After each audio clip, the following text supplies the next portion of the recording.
ninki yekera mabirijo asi murume wako ndo kumalawi kana kuti asi muningi muZimbabwe mamirira wakaita na DJ Towers muchita ninki muchita uyu muchita advert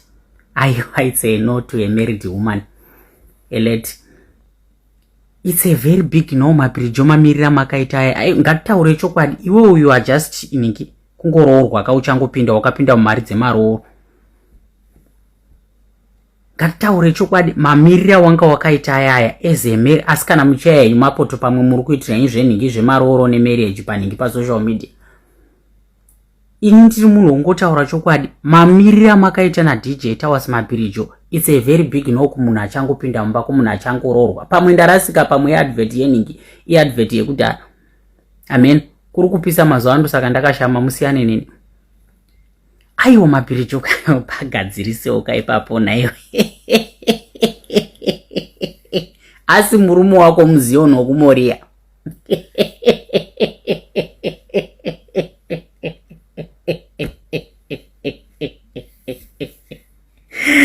maiwe zvangu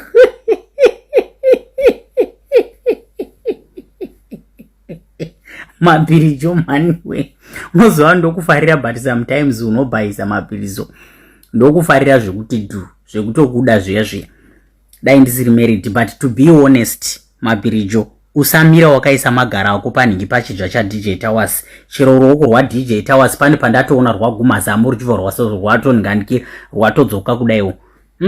please don't do that kana uchangopinda mumere unoda kuti hama dzemurume dzichiti ndiyasi uri kudzinyepera uchitika uchaedu kuzemberana ningi magaro kuzemberedza magaro pano mumwe murume zvinoita here izvozvo murume wako musutu kai kana kuti ndokupolokwani kuningi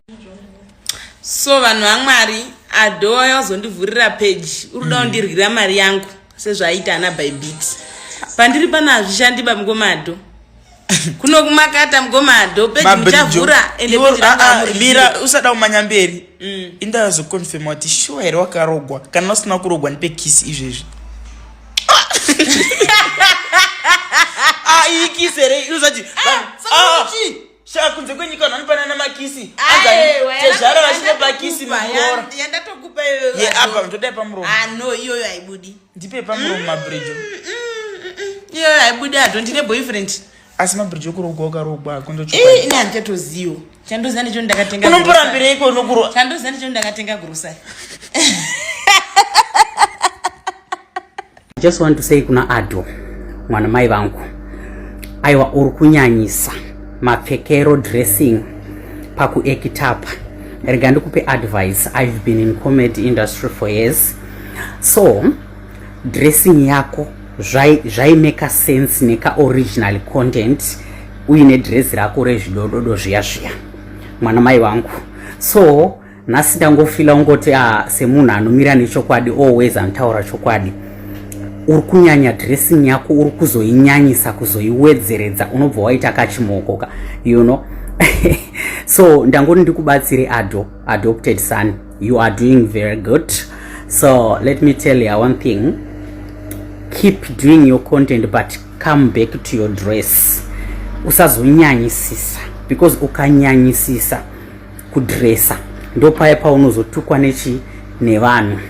hauna moyo wakasimba Ado uchiri mwana mudiki kutukwa kunoda isusu vanhu vakuru we have been there for years tiri masenior so ndoda ngoti ndikubatsiridze dzokera padress rako rezvidododo usazonyanyisa ndakaonaona DJ Towers koimi DJ Towers makuiteko kuna Nado kuda kukirieta content here aiwa come on let's be fair DJ Towers munoekita here mama enda kundoite kwacho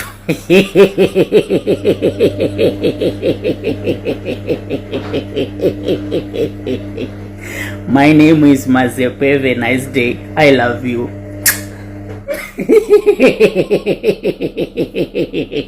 Ndangoti nditaurewo ningovhunza kuti DJ Towers mama enda kundoekita here